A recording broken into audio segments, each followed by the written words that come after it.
Сәлем достар, сіздермен бірге Sinix Trade арнасы. Бүгінгі видеомызға қош келдіңіздер. Бүгін біз сіздермен бірге кеше біз осы валютный параларға анализ жасаған болатын едік. Осы жерде келіп баға төмен қарай түседі деп айтқан едік. Естеріңізде болса, баға осы жерден келіп, осы скопление аймағынан шығып, мына аймаққа барады деп айтқан едік. Бірақ бұл аймаққа бармады достар. Мен сіздерге бір жаңалықпен бөліскім келіп отыр. Баға бізде қазір вообще басқа жаққа кетіп қалған. Баға бізде былай қарайтын болсақ, жоғары қарай ұшып кеткен. Арасында графиктер жоқ, пустой арасы. Баға былай айтқанда бұл аралықта жұмыс жасамаған себепті баға қайтадан начинающий болып жаңадан басталған жері 146-да 176-дан басталып 146-193-ке дейін басталып уже мына жерден кішігірім лонг позициясына екі разворот арқылы лонг позициясына берді. Ары қарай скопление басталды. Астына қарай кетіп бара жатыр достар. Міне жерде скопление аймағында сыз қоямыз. Скопление аймағы 100% кетіп бара жатыр. Мына жерде уже көпшіліктің көзқарасы бойынша паске қарай түскен болған еді. Мұндағы өзінің белгілі бір аймақтарына келгеннен кейін поддержка аймағында есептеп қоя салайын пример ретінде. Мұндағы свеча, мына қара свечаларды көрдік қой. Мына жерде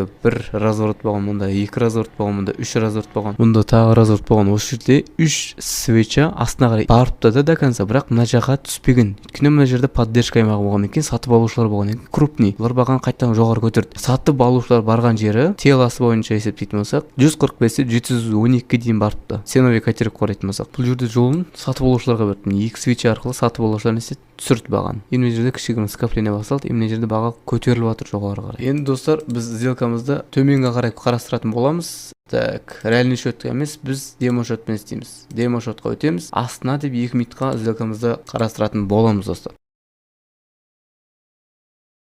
Вот достар, бізде ашылған уақытта көретін болсақ, ценовый скопление қарайтын болсақ, біздегі ашылған уақыт 145-те 974-те ашылған.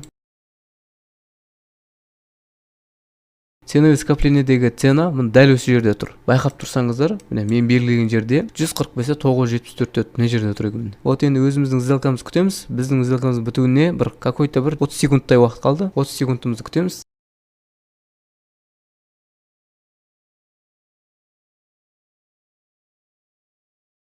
Так, достар, бүгінгі біздегі прибыл минус болып түсті. Енді біз жабылған жағын қарайтын болсақ, 145-те 979-да жабылған. 979 дейді. Мұндағы аймақтан жабылған міне. Неге бұл жерден жабылды деген сұрақ. Енді мұнда мән беретін болсақ, достар, біздегі бірінші крупный объемдарға қараймыз, жасыл объемдар. Вот бізде бұл ескертті. Сен төмен қарай түсе алмайсың деді. Бұл жерде сатып алушылар бар деді, крупный дейді. Мына біздегі ценовый котировканың уақытына қарайтын болсақ, 1 минут қалды. 1 минуттың ішінде осы жерге барып келді. Мынау қара свеча осы жерге міне. Так, барған жерін есептейік. 197-те біз минус болдық. Осы жерден басталды. 197-тен біз сделка аштық. Енді ол төменге барып келді, мына шорт позициясына. Ол жерде не істеді? Ол жерде